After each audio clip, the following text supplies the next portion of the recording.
Tea time. The boy was doing nothing very much, and had been for quite some time. He thought perhaps now he would do nothing at all for a while, just for a change. The bear had rode for all that time, and so presumably they had travelled quite a long way. Even though you wouldn't know it from the view, the boy had spent a long time gazing at sea. He had counted waves for a while, but lost interest after the first 400 or so. He was roused from his bored daze by the bear suddenly freezing mid-stroke. His oars hung motionless above the water, a strange wide-eyed expression on his face as if something had just struck him. "What is it?" said the boy. "It's 4 o'clock," said the bear. The boy had no way of knowing any different. "And," he said. "Time for tea," said the bear. He stopped rowing and pulled the oars part way into the boat. Then he stood, turned, leaned down and pulled out his suitcase and placed it on the middle seat.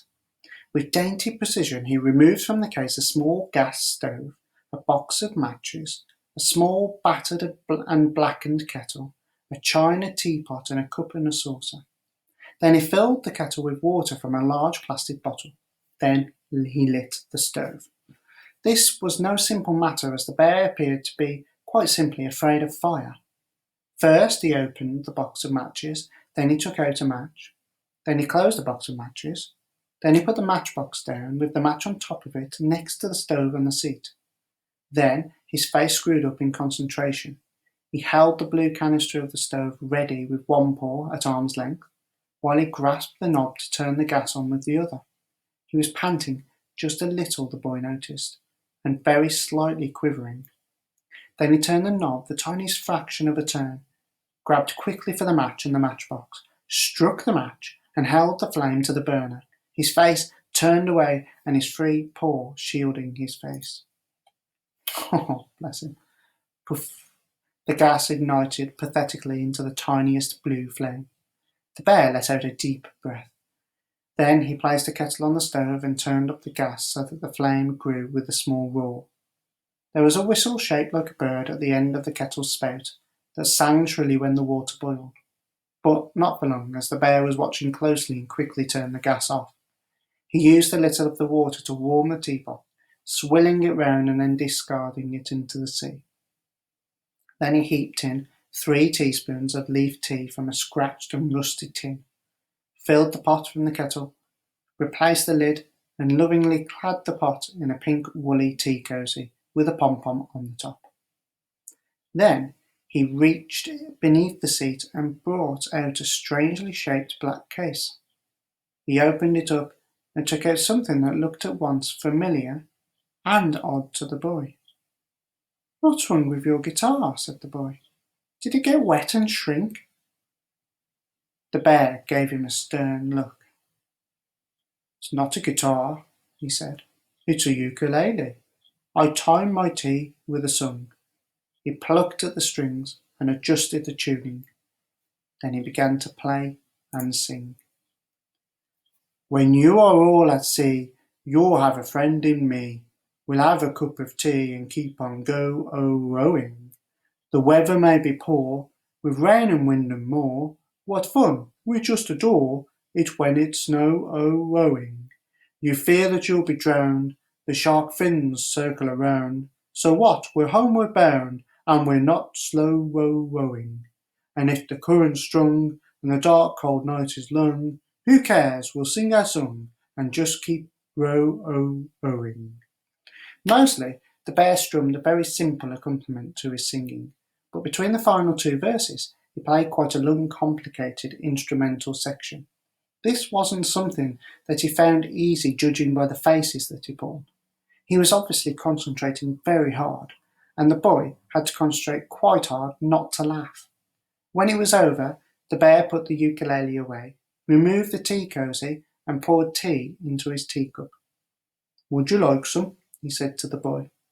"No, thanks," said the boy. He had never been able to see the point of tea. Even if you added loads of sugar, it was still boring.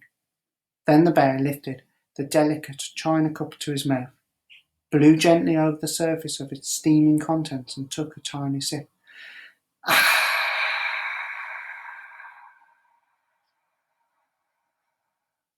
sighed the bear. And he smiled and stared into space, wearing an expression of deep contentment that he retained for the next quarter of an hour, as he consumed one small and loudly appreciated sip at a time the rest of the contents of the cup.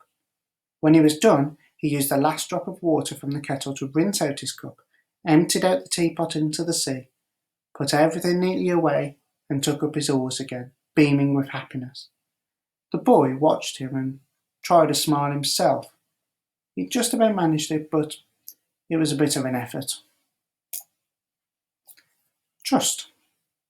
Even by the end of the day, as he huddled under the blanket in the space between the rear and middle seats, the boy felt no doubt in the bear's abilities.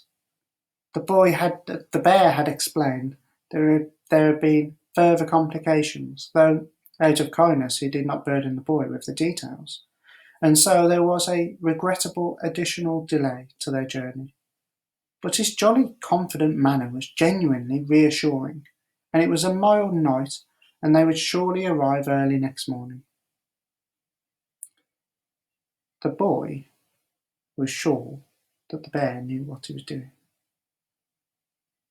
By the end of the next day, he was beginning to have doubts. And by the afternoon of the day after that, he was starting to get really quite worried. Now, I think the author's been really clever here. He's written quite a lengthy chapter about the bear drinking his tea, which is something that's mundane, not really important in the grand scheme of things, isn't it? But he's gone into very, very detailed events of how that unfolded and how that happened. We've then got a really short, sharp chapter where everything unravels, and all of a sudden the boy's gone from feeling really comfortable and confident in the bear's abilities to now he's really quite worried. And I think the author's done that on purpose. It lulls us into this false sense of security that everything's nice, hunky-dory, we've got a little ukulele, we're going to have a sing-song, we're going to have a nice cup of tea, everything's all calm and nice. And then bang, the boy's really worried, and we've got these lovely little illustrations here that just show the boat going further along the sea, but there's nothing else on the horizon at all. Really clever from the author there. I'm left with a couple of questions now. Is this bear trustworthy? Is he a competent captain for this journey? And what does the boy do next? How can he help himself? Is there anything that he can do? I know if I was the boy, I'd be worried because there's nowhere you can go, you can't escape. If you go into the sea, there's certain death, isn't there, really, let's face it. But all of your eggs are in one basket, aren't they? And this bear is the only thing that can get you through this. And he doesn't seem to have a clue of what he's doing. But I suppose if you try and confront him, you risk angering the bear. I don't know what he could do at all. Interesting chapter there.